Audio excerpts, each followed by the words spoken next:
Hello दोस्तों, आप सभी का स्वागत है हमारे कृषि विज्ञान यूट्यूब चैनल पर। मैं Sachin Singh, assistant professor department of agronomy में कार्यरत हूं और आज इस वीडियो के माध्यम से डिस्कस करेंगे the principle of watershed management, यानी कि वाटरशेड मैनेजमेंट के क्या क्या सिद्धांत होते हैं, प्रिंसिपल क्या क्या होते हैं, उसी के बारे में आज हम चर्चा करेंगे। ठीक है, तो इसको चलिए डिस्कशन शुरू करते हैं स्टेप बाय स्टेप।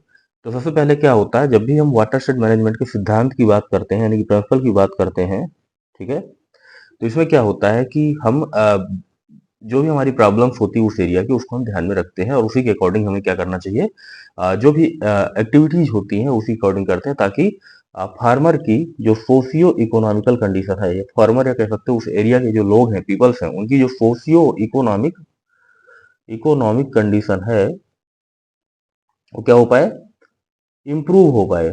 ठीक है, बात क्लियर है। तो सारी चीजें इससे रिलेटेड है, सोशियो इकोनॉमिक कंडीशन से।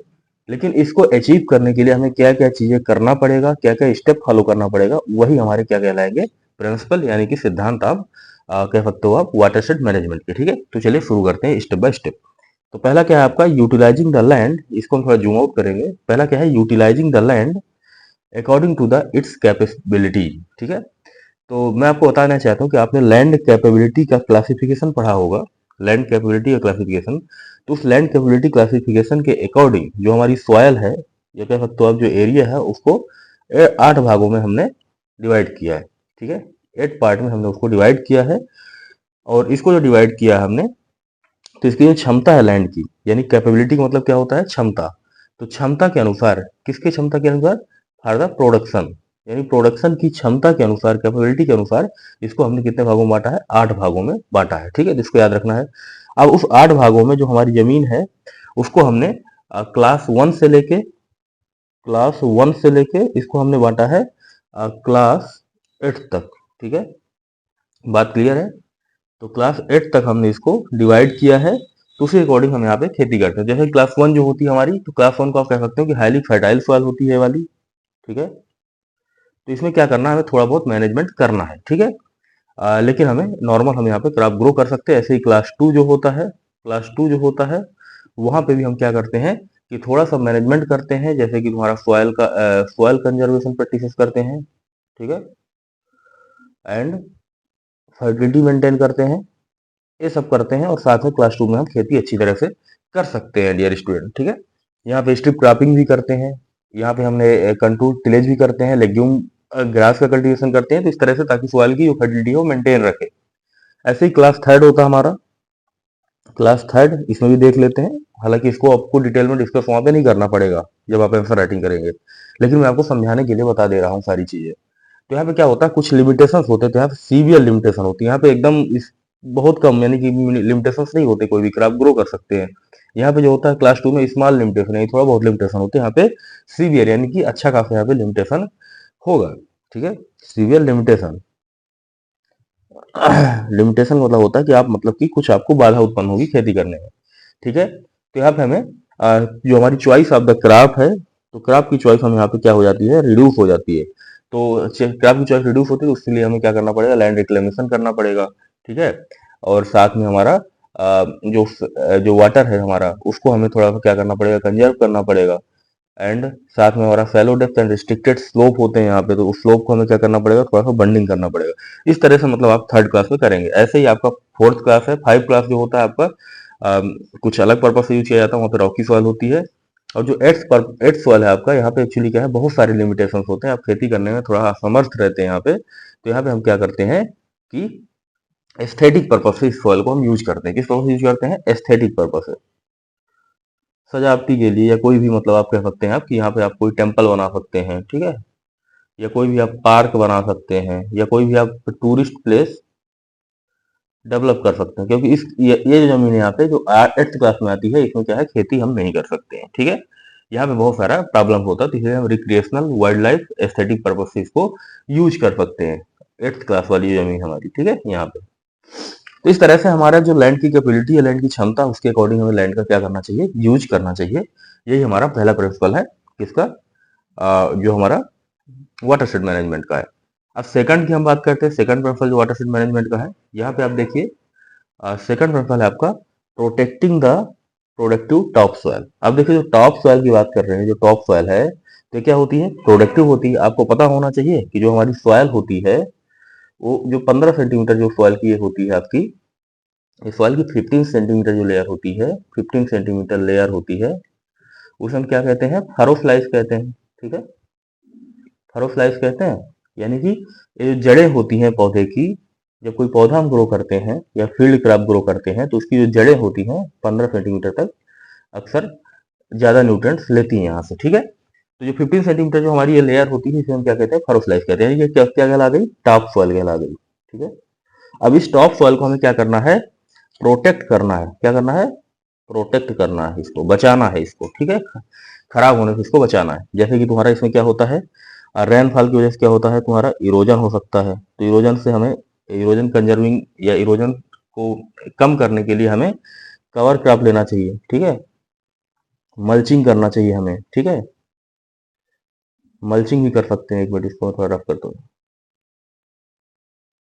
मल्चिंग कर सकते हैं। ठीक है, तो इस तरह से जो भी चीजें इरोजन को हमें कम करना है, कंटूर बंडिंग कर सकते हैं। ठीक है, तो ये सब हमारा टॉप सॉइल को प्रोटेक्ट करने के लिए हो गया। अब दूसरा क्या है, यहाँ की फर्टिलिटी को इम्प्रूव करना। तो फर्टिलिटी को इम्प्रूव करने के लिए, क्योंकि इसे हम प्रोटेक्ट कर रहे हैं, फर्टिलिटी इम्प्रूव कर रहे हैं, तो यहाँ पे क्या करना है, मल्चिंग करना या कि रेसिड्यू मैनेजमेंट करना है। रेसिड्यू मैनेजमेंट करना है। रेसिड्यू मैनेजमेंट क्यों करना है हमें, ताकि जो सॉइल के न्यूट्रिएंट्स हैं ये क्या हो पाए, जो पौधा लिया है यहाँ से न्यूट्रिएंट वो वापस पौधे मतलब कि मिट्टी में चले जाएं, ताकि वहाँ की फर्टिलिटी बढ़ जाए। एक चीज और यहाँ पे समझिएगा, जैसे कोई प्लांट है, ये प्लांट जो है हमारा यहाँ से क्या करता है, न्यूट्रिएंट लेता है। कितने प्रकार के न्यूट्रिएंट लेता है, 17 प्रकार के एसेंशियल न्यूट्रिएंट होते हैं। ठीक है, उनको लेता है और ये न्यूट्रिएंट कहाँ जाते हैं आपके, मान लो है फ्रूटिंग हुई इसकी, ये बाली आई मान लो गेहूं में, तो ये बाली में कुछ न्यूट्रिएंट्स चले जाएंगे जो कि हम क्या कर सकते हैं, हार्वेस्ट करके इसको ह्यूमन कंजम्पशन से यूज कर लेते हैं। लेकिन ये जो पार्ट है, रेसिड्यू का पार्ट है, इसमें भी न्यूट्रिएंट्स होते हैं। तो इस न्यूट्रिएंट को क्या करना चाहिए हमें, इसे हमें मिट्टी में ही यहाँ पे क्या करना चाहिए, दबा देना चाहिए, मिट्टी में ही हमें इसको मिला देना चाहिए, ताकि ये जो हमारी फर्टिलिटी है वापस मिट्टी में ऐड हो पाए, ये न्यूट्रिएंट मिट्टी में ऐड हो पाए। और जब यहाँ पे ऐड हो जाएंगे तो इससे क्या होगी, सॉइल की फर्टिलिटी क्या होगी, इंप्रूव हो जाएगी। ठीक है, यानी कि सस्टेनेबल हम क्रॉप प्रोडक्शन ले सकते हो। तो इस तरह से हमें क्या करना है, प्रोटेक्ट करना है जो टॉप सॉइल है हमारी। बात क्लियर हो गई होगी आपको, मैं आशा करता हूँ। नेक्स्ट आगे आते हैं हम। तो अगला हमारा जो पॉइंट है, यहाँ पे क्या करते हैं, reducing the siltation hazard in the storage tank and reservoir and lower fertile land. देखिए क्या बताया जा रहा है, आपके पास क्या होता है, जहां पे भी मान लो सपोज दैट आपका रेनफेड कंडीशन है, कह सकते हो ड्राई लैंड कंडीशन है, तो वहां पे क्या होता है, आपके पास पॉन्ड होते हैं। क्या होते हैं, पॉन्ड होते हैं। इसमें क्या होता है, पानी भरा होता है। ठीक है, अब क्या होता है, जब पानी भरा होता है, मान लो सपोज दैट हमारी जमीन है, अब यहाँ से क्या होता है, रन ऑफ होता है और यहाँ पे क्या होता है, पानी यहाँ पे जाता है। लेकिन क्या होता है, जैसे जैसे हमारा सॉइल का क्या होता जाता है, हमारा कटाव होता जाता है, तो जो सॉइल है हमारी, मिट्टी जो है हमारी, ये मिट्टी क्या होती है, ये जो मिट्टी यहाँ पे जा रही है, तो मिट्टी जाके यहाँ पे डिपॉजिट हो जाएगी और यहाँ पे नीचे क्या होती है, जमती जाती है, जमती जाती है, जमती जाती है। तो इसी प्रोसेस को क्या कहते हैं, हम सिल्टेशन कहते हैं।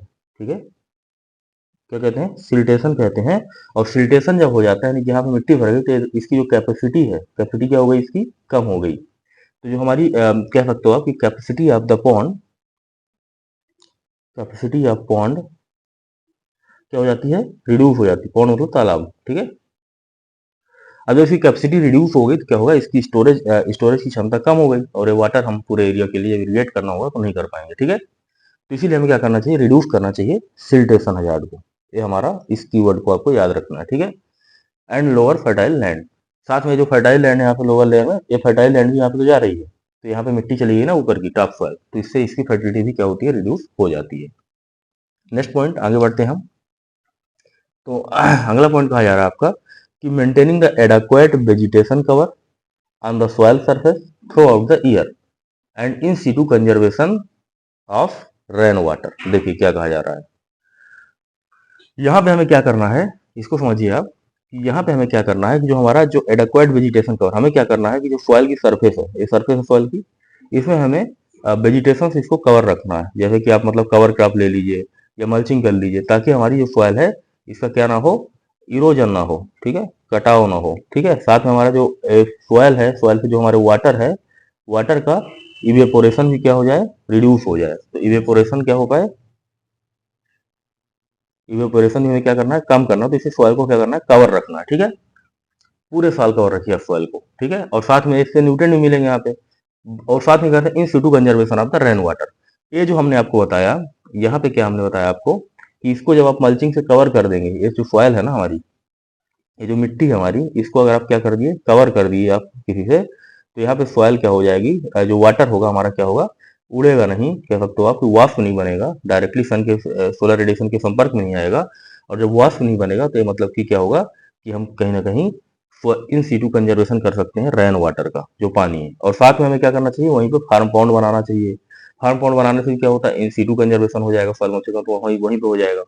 साथ में क्या करना चाहिए, ब्रॉड बेड फरो मेथड का यूज करना चाहिए। तो ये जो फरो होती हैं, इस फरो में भी क्या होता है, वाटर हमारा कंजर्व हो जाता है। ठीक है, तो इस तरह से हमें डिफरेंट टाइप की मेथोडोलॉजी का यूज करना चाहिए ताकि हम मेंटेन कर पाए सॉइल को अच्छे से, एंड आल्सो रेन वाटर को अच्छी तरह से हार्वेस्ट कर पाए। ठीक है, नेक्स्ट आगे बढ़ते हैं। Safe diversion of the excess water to the storage pond through the vegetative waterway. देखिए इसमें क्यों वेजिटेटिव वाटरवे की बात की जा रही है। आप देखे होंगे अक्सर कि ये सपोज दैट यहाँ पे रेनफॉल हुई, क्या हुई, रेनफॉल हुई, रेनफॉल हुई। अब रेनफॉल हुई तो इससे क्या होगा कि वाटर क्या होगा, रन ऑफ होगा, रन ऑफ हुआ वाटर, यहाँ पे रेनफॉल हुई। अब जब वाटर रन ऑफ होता है तो ये वाटर के साथ क्या होता है, यहाँ पे सॉइल होती है, इस सॉइल को भी क्या करता है, बहा ले जाता है, मूव करती है सॉइल यहाँ से।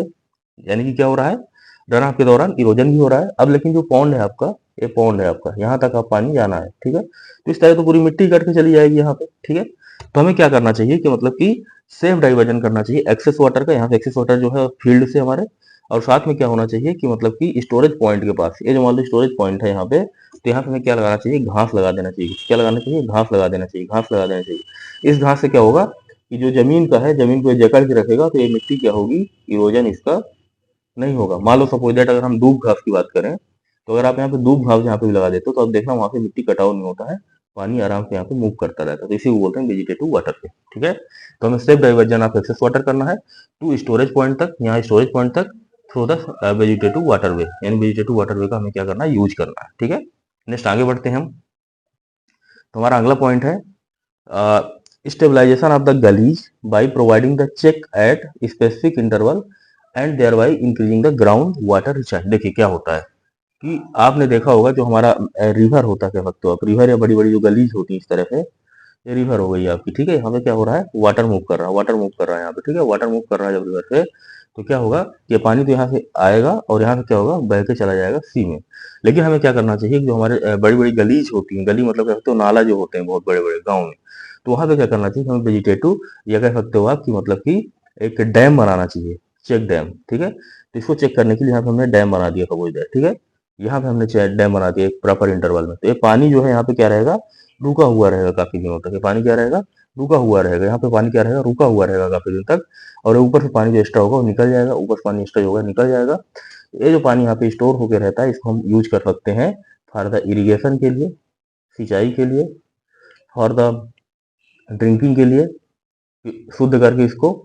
एंड इससे क्या होता है, ग्राउंड वाटर भी, ग्राउंड वाटर क्या होता है, रिचार्ज हो जाएगा। ठीक है, यानी कि ग्राउंड वाटर भी लेवल भी बढ़ेगा। तो इस तरह से हम अगर इस तरह से चेक डैम बनाएंगे तो यहाँ की ओवरऑल प्रोडक्टिविटी क्या होगी, यानी कि उपज जो होगी, फील्ड जो एरिया है उसकी क्या होगी, बढ़ेगी, इंक्रीज होगी। ठीक है, तो इस तरह से हमें याद रखना है कि मतलब हमें स्टेबलाइजिंग, गली को स्टेबलाइज करने के लिए। और साथ में क्या होगा, ये जो बॉर्डर से यहाँ से बार बार इरोजन करता जाएगा, फैलती जा रही है ना गली, तो ये फैलाव इसका कम हो जाएगा, क्योंकि इरोजन हमारा कम हो जाएगा, मूवमेंट जो है वाटर का हम रिड्यूस कर दे रहे हैं यहाँ पे। ठीक है, नेक्स्ट आगे बढ़ते हैं, अगला पॉइंट हम देखते हैं।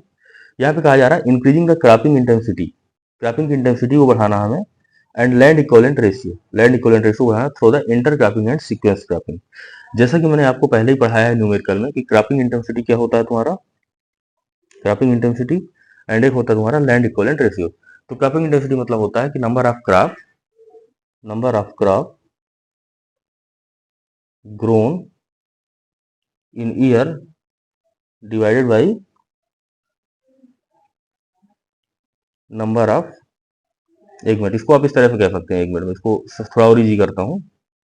यानी हम सिंपल चीज यहाँ पे इसको कह सकते हैं कि मतलब कितनी क्रॉप हम एक साल में ग्रो कर रहे हैं, वही होता है क्रॉपिंग ऑफ इंटेंसिटी। तो क्रॉपिंग इंटेंसिटी आप कह सकते हैं कि number of crop divide by year into आप कह सकते हैं 100। तो आप जितनी ज्यादा क्रॉप लेंगे उतना ज्यादा क्रॉपिंग इंटेंसिटी, इसीलिए कहा जा रहा है कि क्रॉपिंग इंटेंसिटी को बढ़ाना है।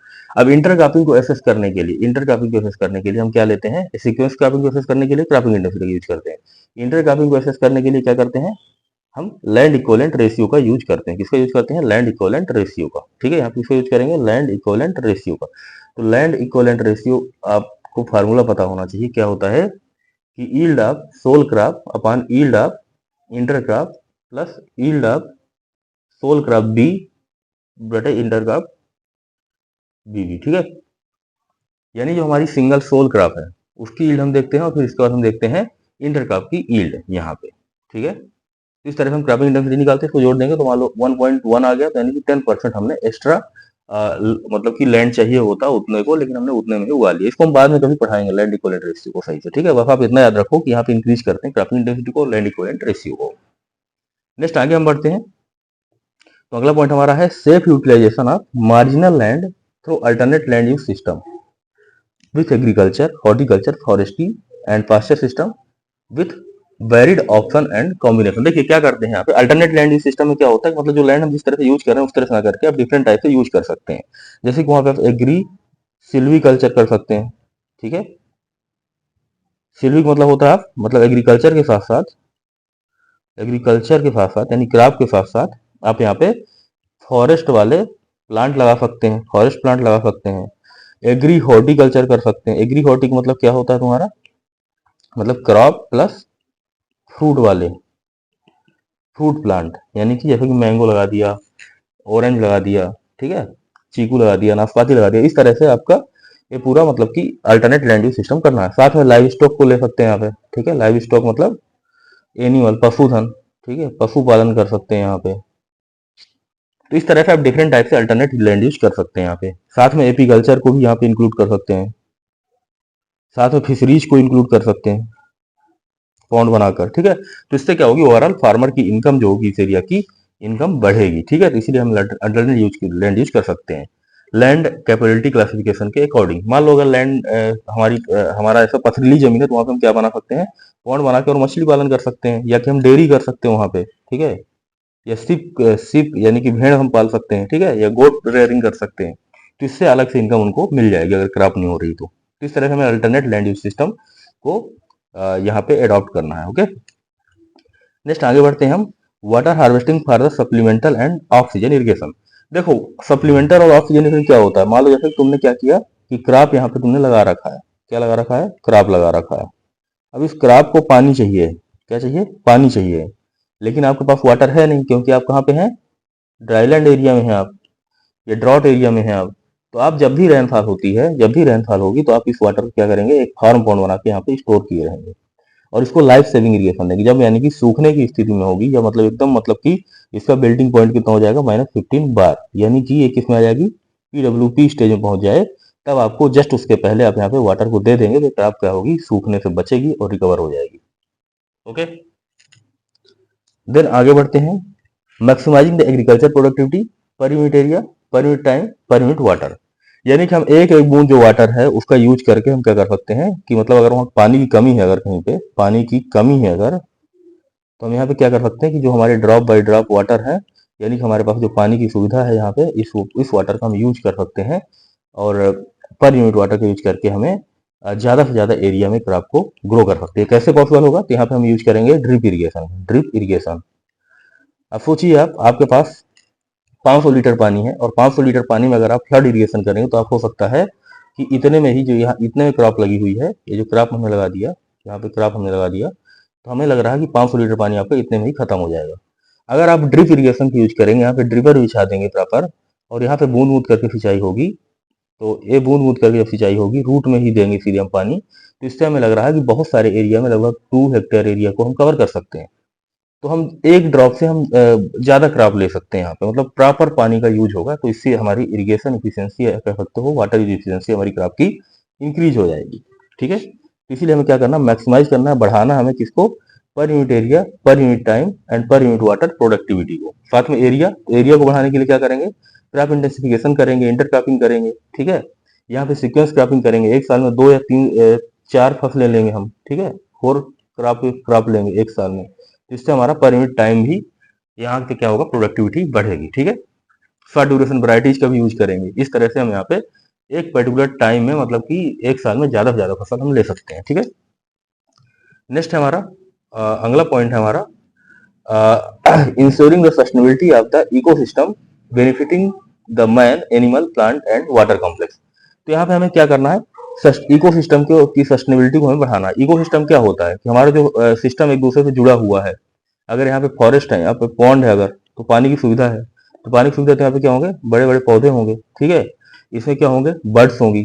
ठीक है, चिड़िया होंगी, बर्ड्स होंगी बहुत सारी, तो बर्ड्स रहेंगी। तो यहाँ पे जो क्रॉप हमने लगाया, क्रॉप लगाया तो क्या होगा, इससे एक क्रॉप जो हमने लगाया तो यहाँ पे जो इंसेक्ट आएंगे, ठीक है, इंसेक्ट को ये चिड़िया क्या करेगी, जाके खा जाएगी। तो इस तरह से एक इकोसिस्टम मेंटेन रहेगा, जिससे हमें ज्यादा कम से कम क्या करना पड़ेगा, पेस्टिसाइड वगैरह का यूज करना पड़ेगा।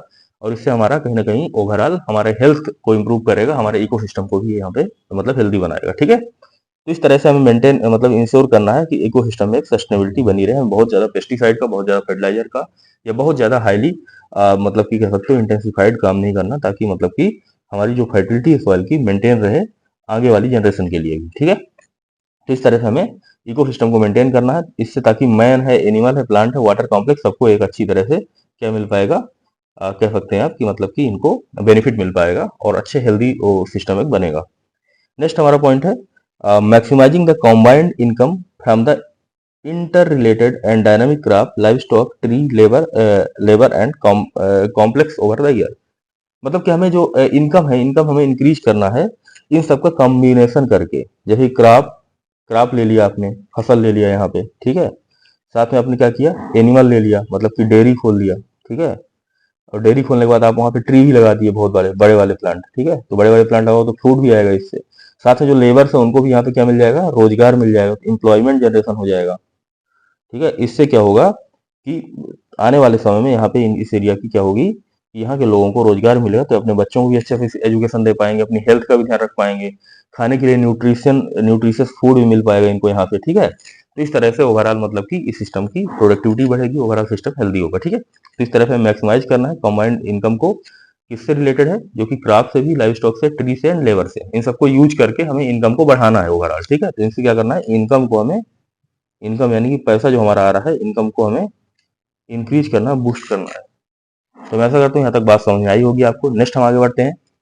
अगला हमारा पॉइंट है stabilizing the total income and to cut down the risk during the aberrant weather situation. मतलब कि एवरेंट वेदर सिचुएशन में हमें क्या करना है, तुम्हारा इनकम को बढ़ाने के लिए, रिस्क को कम करने के लिए हमें क्या करना पड़ता है, कंटिजेंसी क्रॉपिंग करना पड़ता है। और कंटिजेंसी क्रॉपिंग डिफरेंट टाइप की होती है। हमने ऑलरेडी ड्राईलैंड के जो हमारा चैप्टर है, ड्राईलैंड में हमने इसको कवर किया है। तो आप वहाँ पे ड्राईलैंड में जाके और हमारा कंटिजेंसी क्रॉपिंग वाला जो अवेरेंट वेदर कंडीशन में हम किस तरह से खेती करें, उसको आप वहाँ पे देख सकते हैं। ठीक है, लेकिन हमें इतना याद रखना है यहाँ पे कि मतलब कि वहाँ पे भी जब हमारा वेदर हमारे फेवर में ना हो, वेदर खराब हो, मौसम खराब हो, पानी ना हो पा रही हो, या लेट मानसून हो रहा हो, या कि कह सकते हो आपकी रेनफॉल जल्दी से आ जा रही हो, या कि बहुत दिनों तक मतलब बीच में सूखा पड़ जा रहा हो, तो उस कंडीशन के लिए हमें क्या रखना है, तैयार रखना है, और हमें उस कंडीशन में भी हमारी इनकम को कम नहीं होने देना है। ठीक है, इस तरह से हमें फार्मिंग वहां पे करना है। नेक्स्ट आगे हम बढ़ते हैं। इंप्रूविंग द, अगला पॉइंट कहा जा रहा है improving the infrastructural facility with regard to the storage, transportation, marketing of the agriculture product. अब देखो, आपका जो भी एग्रीकल्चर प्रोडक्ट आपका आएगा, ग्रेन आएगा, तो ग्रेन को आप क्या करोगे भाई, ग्रेन को ऐसे डायरेक्टली मार्केट में सेल करोगे तो क्या होगा कि मार्केट में क्या हो जाएगा, सरप्लस आ जाएगा मार्केट में। तो इससे क्या होगा कि मतलब कि इसकी प्राइस जो होगी क्या होगी, रिड्यूस हो जाएगी। तो इससे जो फार्मर्स हैं तो उनको क्या होगा, फार्मर्स को घाटे का सौदा करना पड़ेगा। बात क्लियर है। तो हमें इसीलिए क्या करना चाहिए कि इसको पहली बात तो स्टोरेज की फैसिलिटी बनाना चाहिए, गोडाउन बनाना चाहिए। ठीक है, गोडाउन बना दोगे तो यहाँ पे क्या होगा, इसको गट्टे में भर के आप क्या कर सकते हो, स्टोर कर दोगे। जब अच्छा मार्केट होगा तो इसको क्या कर सकते हो, ये कह सकते हो आप कि कोई भी पेरिसेबल प्रोडक्ट है, जैसे वेजिटेबल्स है, मान लो टमाटर का प्रोडक्शन बहुत ज्यादा हो गया, इसको आप कोल्ड स्टोरेज में क्या कर सकते हो, स्टोर कर दो। अब जैसे ही आपका मार्केट में इसका रेट बढ़ेगा, प्राइस बढ़ेगा, तो देन इसको यहाँ पे आप क्या करो, सेल करो। तो सेल करने के लिए क्या होना चाहिए आपको, ट्रांसपोर्टेशन फैसिलिटी होना चाहिए, ट्रक होना चाहिए प्रॉपर, और साथ में मार्केट भी होना चाहिए आसपास, ताकि इसको हम क्या कर पाए, इस प्रोडक्ट को यहाँ पे जाके सेल कर पाए। ठीक है, तो मैं ऐसा करता हूँ, ये बात समझ में आ गई होगी आपको। ठीक है, तो इस इंफ्रास्ट्रक्चर को यानी कि यहाँ की बिल्डिंग्स वगैरह को थोड़ा सा अच्छे से बनाना है, रोड वगैरह हो गया, बिल्डिंग हो गया, मार्केट डेवलपमेंट करना, है सारी चीज इसके अंतर्गत आ जाएंगी। नेक्स्ट आगे बढ़ते हैं, setting up of the small scale agro industries, यानी जो एग्रीकल्चर से रिलेटेड इंडस्ट्रीज है हमारी आसपास का जो शहर है हमारा, यहाँ पे कोई भी शहर है, कोई भी एरिया है, हम एक सिटी ले लेते हैं यहाँ पे, जैसे कि हमने यहाँ पे ले लिया हमने बागपत सिटी ले लिया हमने, तो यहाँ पे अगर आप एग्रो इंडस्ट्रीज लगा दोगे, तो एग्रो इंडस्ट्रीज जैसे कि फॉर एग्जांपल आपने टोमेटो का सॉस बनाने की इंडस्ट्री लगा दिया ना, या पिकल यानी कि अचार बनाने की इंडस्ट्री लगा दिया, तो इससे क्या होगा आपका कि यहाँ पे जो मैंगो प्रोडक्शन हो रहा है इसको हम प्रॉपर हम पैकेजिंग करके और बढ़िया से यहाँ पे प्रोसेसिंग करके इसको हम क्या कर सकते हैं, हाई रेट में हम क्या कर सकते हैं, इसको हाई रेट में, महंगे रेट में सेल करेंगे। जब महंगे रेट में सेल करेंगे इसको, तो क्या होगा कि फार्मर की इनकम क्या होगी, या कह सकते हो कि इनकम क्या होगी, इंक्रीज हो जाएगी ओवर। फार्मर की इनकम कैसे इंक्रीज होगी, क्योंकि फार्मर का जो प्रोडक्ट है वो हाई रेट में यहाँ पे खरीदा जाएगा। तो मैं ऐसा करता हूँ आपको चीजें समझ में आ रही होंगी, अगर आपको समझ में नहीं आ रही है तो आप हमें कमेंट सेक्शन में जरूर बताएं, हमें कुछ अगर सुधार करना है इसमें उसको भी आप कमेंट सेक्शन के माध्यम से हमें बता सकते हैं, इन्फॉर्म कर सकते हैं, मैं उसको इनकॉर्पोरेट करने की कोशिश करूंगा। पढ़ाने की टेक्निक में अगर कुछ चेंजेस करना है उसके बारे में भी आप हमसे हमें कमेंट सेक्शन में डिस्कस कर सकते हैं, तो इसके बारे में आप जरूर हमें एक बार इन्फॉर्म करेंगे। और ये जो हमारा जो मैं लेक्चर पढ़ा रहा हूँ हमारा एक्चुअली कोर्स के लिए मैं पढ़ा रहा हूँ, जो कि कोर्स है हमारा क्या सकता हूँ वाटरशेड एंड वेस्टलैंड मैनेजमेंट का कोर्स है, उसका उसके लिए लेक्चर्स तैयार किए जा रहे हैं। ठीक है, नेक्स्ट आगे बढ़ते हैं हम, improving the socio economic status of the farmers. Ultimately अगर हम ये सारी चीजों को करते रहेंगे तो हमारी जो सोशियो इकोनॉमिक कंडीशन है, यानी सामाजिक और आर्थिक स्थिति, किसकी, सामाजिक और आर्थिक स्थिति, सामाजिक और आर्थिक आर्थिक स्थिति जो है किसकी, किसान की, फार्मर की, वो क्या होगी, ओवरऑल इंक्रीज होगी। तो मैं ऐसा करता हूँ आपको सारे पॉइंट्स अच्छी तरह से कवर हो गए होंगे और अच्छी तरह से समझ में भी आ गए होंगे, और इसको आप नोट डाउन कर लेंगे पॉइंट्स को, और देन इसको आप आंसर राइटिंग में भी आप इसका यूज कर सकते हैं। ठीक है, तो आज के लेक्चर के लिए इतना ही काफी है। थैंक यू सो मच, मिलते हैं नेक्स्ट लेक्चर में।